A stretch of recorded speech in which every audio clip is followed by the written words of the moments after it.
Okay, everybody, today we're going to talk about the square root graph. A square root graph is a curved graph, not a straight line. It is smooth, it is a fluid curve, and it does not have any sharp edges. The reason I'm saying that is because a lot of students I have seen in the past use sharp edges and straight lines. This is not the case with this type of graph. This is one of the more interesting graphs that you see in your math career. There is one end which will be a point, whether it be the starting point or it will be the ending point.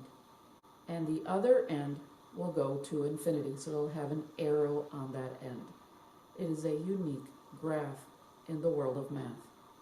Again, one end will be a point and one end will go to infinity. The square root function is of the form f of x equals the square root of x, or y equals the square root of x.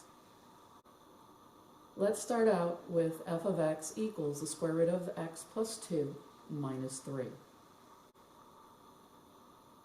Step 1, we're going to set the radicand, x plus 2, equal to 0, and then solve for the variable. Again, our radicand is x plus 2. It is the stuff underneath the radical. Set it equal to 0, and then solve for x. Subtracting 2 on both sides, x equals negative 2. Now, while we are here, please remember the domain. How do you find the domain of the square root graph? Since that was a positive x plus 2, this means that we're going to go towards infinity. Keep this in mind because you're going to have to determine the numbers that you need to put underneath this radical for f of x. And so remembering that since it's a positive x, we're going towards positive infinity, this will help in determining the numbers that you're going to use for this problem for f of x when setting up your chart to help us graph. Step 2, like I said, we're going to set up a t-chart with the number that we found in step 1, in this case negative 2, at the top of our chart. So one more time, I really want to stress this is the number that will go at the top of the chart. Knowing your domain and the direction your domain is going, we're going towards positive infinity, this will help determine whether this is a starting point or an ending point. In this case, this is going to be the starting point of our graph because we're going from negative 2 to positive infinity. And you won't know unless you really look at your domain. So by looking at my value of x, which is negative 2, and knowing that this is a positive x under my radicand, and it's going towards positive infinity, it means I can choose number from negative 2 to negative 1 to 0, etc., all the way to positive infinity. So here is my chart that I am setting up. I have my x. These are all the x values that I'm going to use. In here, I'm going to do my work. That way I put it all in a neat and orderly fashion and it's not all over the place on my paper. And then I have my y values. Notice I put negative 2 at the top. Now, one of the things that students ask me is, what numbers do I use once I've got this starting point? I got the negative 2, now what do I do? It's a good question. We want numbers that when we plug them into the radical, and I'm just looking at the radical, I don't care about the negative 3 at this point in time. I am looking at the square root of x plus 2. I want to know when I plug in numbers in here that they will pop out perfectly. What do I mean by perfectly? Well, we want numbers that when we plug them into the radical that will build 0, 1, 4, 9, etc. Those are the ones that we really want to form underneath our radical. We want to form a 0, we want to form a 1, we want to form a 4, and we want to form a 9. Any other number you're going to need a calculator for, and guess what? I do not want those. I want numbers that pop out perfectly. If you use a calculator, I will know. So what do I mean by 0, 1, 4, and 9? Well, we should build the square root of 0, the square root of 1, the square root of 4, and the square root of 9. Because we know the square root of 0 is 0, the square root of 1 is 1, we know the square root of 4 is 2, and we know the square root of 9 is 3. That's what I mean by they will pop out perfectly. If you get the square root of 5, the only way to know where the square root of 5 is to use a calculator. That is not what we're looking for. I want stuff that pops out perfectly. So the number that we found was -2 as either our starting point or ending point. And it turns out, again, it's our starting point because we can go from -2 to positive infinity because, again, our x was positive, telling us that we were going to positive infinity. So I wrote down some numbers. Got -2, -1, 0, 1, 2, 3, 4, 5, 6, 7. So we're going to use at least 10 numbers. And what we want to do is find those numbers that give us 9, 4, 1, and 0.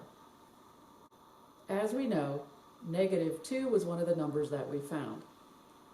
And if you watch closely, and I'm just dealing with the radical, the square root of x plus 2, -2 plus 2 gives us the square root of 0. So that is great. We can use that. That was the whole point in using step 1.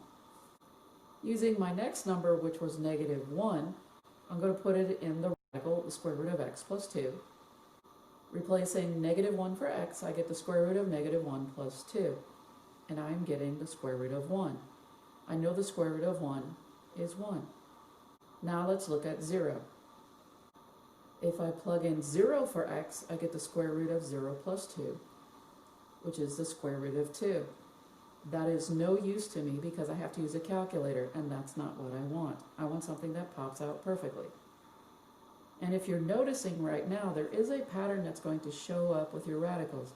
0, 1, 2, and I bet you the pattern's going to continue. 0, 1, right? Square root of 0, square root of 1, square root of 2, square root of 3, square root of 4, square root of 5, square root of 6, square root of 7, square root of 8. And yes, that's what happens when you actually write these out. Now, I'm just showing this to make sure that everybody understands what I'm really talking about. Each of these numbers here that you see are being plugged in for x. And what I'm doing is I'm adding them together, and I'm noticing that, yes, I do see a pattern, and there will always be a pattern that forms. And I'm only going to use the ones in which they pop out perfectly. I know the square root of 4 is 2. I know the square root of 1 is 1. I know the square root of 8 is not it. But if I scooch this over a little bit, I know the square root of 9. So when I use the number 7 and I put in the 7 for x, I get the square root of 9, which is 3. So the numbers that I'm going to use for my chart are 7, because I get the square root of 9, which is 3. I'm going to use 2, because it ends up giving me the square root of 4, which is 2. And I'm going to be using this -1, because it gives me the square root of 1, which is 1. So the numbers I'm going to use are -2, we found that, -1, we're going to use the number 2, and the number 7. These are the numbers I'm going to put in my chart, again, because they will pop out perfectly. Going back to my chart, we know -2 works because it's step 1. Step 1, we always use that number. Again, whatever you find for step 1 goes into the top of the chart. So here's -2. The other numbers we said that would work would be -1, it would be 2, and it would be 7. These are the numbers we're going to plug in for x here. This is where we're going to do the work. So we have the square root of -2 plus 2 minus 3. The radical, again, acts like a parentheses according to PEMDAS, so you need to do the radical first. So you got the square root of 0 minus 3. The square root of 0 is 0 minus 3. 0 minus 3 gives us -3. So we have the point -2, -3 for our graph. Doing it again, you have the square root of, we're plugging in -1 for x, so -1 plus 2 minus 3. Working with the radical only, 2 minus 1 is 1 minus 3. Square root of 1 is 1 minus 3. And 1 minus 3 is -2. So we have the point -1, -2. Doing the same for 2. 2 goes in for x. I got the square root of 2 plus 2, minus 3. Notice I'm getting the square root of 4. I got 0, 1, 4. The pattern will show itself in this work right here. Minus 3. Square root of 4 is 2 minus 3, which is -1, giving us the point 2, -1. I now have the square root of 7 plus 2, minus 3, and I get the square root of 9, minus 3. Square root of 9 we know is 3, and 3 minus 3 is 0, thus giving us the point 7, 0. All I need really is 4 points in order to do the graph. One of the hardest parts about graphing the square root function is really this work. It is not about graphing these points. So if you can do this, graphing the rest of this is not a big issue. But let's show you the graph itself. Alright, I did already graph it. I'm going to plot my points. Here's -2, -3, -1, -2, 2, -1, and 7, 0. If you just plot these points, it looks like it's a straight line from here to here, which it is not. It is curved when you go from here to here. It is not a straight line. I have students that have done this before. And this is not some type of faceted type of graph. It is not a straight line connecting each dot. It is a smooth, fluid curve when dealing with this function. So when I connect these, there is a little bit of a curve in here, and then slowly connect the dots. And if you have to do a little fuzzy-wuzzy line to get there, that's fine. So this ends up being your starting point, and then it goes off towards, in this case, positive infinity. Let's do another example. We have g of x is equal to negative or -1 times the square root of x minus 1 plus 2. Step 1, I'm going to set the radicand, what's underneath the radical, equal to 0. When I solve x minus 1 equals 0, I get x equals 1. This will either be the starting point or the ending point. Knowing that this is x equals 1, and looking at this value of x, we can see the value of x here is positive. This means that we're going towards positive infinity. So this is the direction of the numbers that we're going to use. We're going to go from 1 to positive infinity. This ends up being our starting point of our graph. As far as what numbers to choose, using 1 as your starting point, so we have 1 through 10. Again, do at least 10 numbers if you're not used to finding out which numbers to use. This seems to be the best way that I found for most students. What you get from step 1 is automatically used. That goes into your graph. That is your starting point. Using the number 2, I'm going to plug in 2 for x. So now this is 2 minus 1, which gives me the square root of 1. I know the square root of 1 is 1, so I can use the number 2. I'm going to use that guy for my graph, for my t-chart. If I plug in the number 3, for x, I get 3 minus 1, which is the square root of 2. That does not pop out perfectly, so I'm not going to use that number. If I plug in 4, I get the square root of 4 minus 1, which is the square root of 3. I am not going to use that number because I'd have to use a calculator. I don't want that number.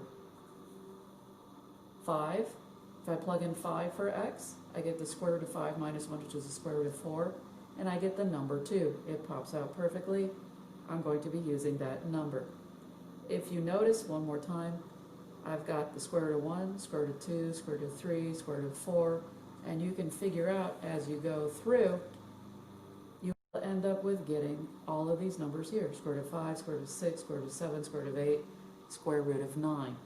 What gives me the square root of 9 is 10. 10 minus 1, again 10 goes in for x, and I get the square root of 9, which is 3. So 10 is my fourth number that I'm going to use when I set up my t-chart for step 2. So here is my t-chart. I'm covering up some stuff on purpose, but my y is on this side. I'm going to do a lot of work. The more stuff you have in your problem, the more space you want. Totally up to you how you want to do this. But I'm using the numbers 1, 2, 5, and 10 because I know they will work, because they gave me the square root of 0, square root of 1, square root of 4, and the square root of 9. And from here, you're just going to plug in your numbers in for x. Understanding this negative in front of the square root function is a negative 1 times this radical. So I'm going to plug in 1 for x, and always, as usual, you work the inside of the radical first. 1 minus 1 gives me 0. I should only be concentrating on this. Everything else gets carried on over. I'm not looking at these. I want to look at my radical. What is the square root of 0? It is 0. Notice that the radical is gone. Now I'm going to multiply. Take the negative 1 times 0, plus 2. Negative 1 times 0 is 0. 0 plus 2 gives me 2 for my y value. So I now have the point 1, 2. When I do the number 2, I'm going to plug into 2 for x. So I have 2 minus 1. My concentration is only, again, inside the radical.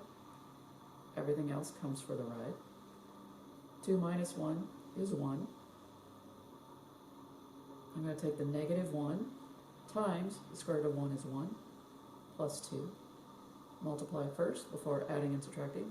Negative 1 times 1 is a negative 1. Negative 1 plus 2 gives me a 1. So I have the point 2, 1. Doing 5, replacing 5 in for x, I get 5 minus 1. Square root of 5 minus 1 is 4. Notice I'm building the square root of 0, the square root of 1, and the square root of 4. So the pattern does arise here as we're doing this t-chart. Square root of 4 is 2. So I'm going to take negative 1 times 2, which is a negative 2, then add, and I get a 0. I got the point 5, 0.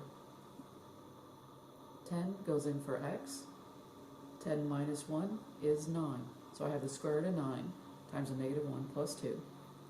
Square root of 9 is 3. Now that I've finished my square root, square root of 9 is 3, I'm going to multiply. Negative 1 times 3 is a negative 3. Now add your 2. Negative 3 plus 2 is a negative 1. I have 10, negative 1 for my graph. I can now plot my points. I have 1, 2. I have 2, 1. I have 5, 0. And I have, this is 10, negative 1. I plot my points, and then I sketch. Again, this is not a straight line. It is curved, because if you were to plug in numbers like 1 1/2, 1 1/4, 1 3/4, you will see that they start to build a curve, not a straight line. And again, it is not a straight line either from 2 to 5 on the x-axis. And so it is nice and curved, and then it goes on forever, because again, since x was positive in our problem, it goes to positive infinity in the x direction. So this is our starting point, and it goes on forever to positive infinity with our x. Now that we've actually graphed our problem, I'm going to ask you a few things about this. What is the domain of this graph? Well, the domain means our x values, and our x values start at 1, and then they go off forever this way. Which means what? We are from 1, and we're using a bracket on 1, to positive infinity. What about our range? What does our range look like? Well, it stops at 2. If we were to take this graph and point it downward, because even though it looks like it's going out, if you were to zoom out from it, you would notice that this curve is going more and more like this. It's starting to point down. And so what we're going to do is we're just going to slowly make it go this way. And so in order to find the range, we're going from bottoms up. Remember how that works for range. So we're going to start here, and way down here is what? Well, negative infinity. And it goes up, but it stops at what? It stops right here at this number. And what that number is the number 2. So my range is from negative infinity to 2. Don't look this way. Take this and make it go downward this way. And you will see it goes from negative infinity to 2. Numbers always get the brackets. The next thing I'm going to ask you is this a function? When you are given a graph, you do the vertical line test. Is this a function? So yes, this is a function. And again, I'm going to ask you why, and you will say it passes the vertical line test. If it passes the vertical line test, the next thing that I'm going to ask is, what about a one-to-one function? Is it one-to-one? Well, if you said a yes to function, then you can say, okay, now I can inspect this. Because if it's a yes to a function, either it's going to do one of two things. No, it won't be one-to-one, or yes, it will be one-to-one. If you said no to a function, then it's an automatic no for a one-to-one function. But we said yes. So now we need to determine if it is one-to-one. What are you going to use? Well, you're going to use the horizontal line test to determine that. So we're going to draw a line. Now, it doesn't matter which way you do it or where you do it. Don't do it above. Don't be a smart. But you just draw a horizontal line through your graph. And notice that it only touches one time when you do this. Well, it touches one time only. So, yes, it is one-to-one. And again, why? It passes the horizontal line test.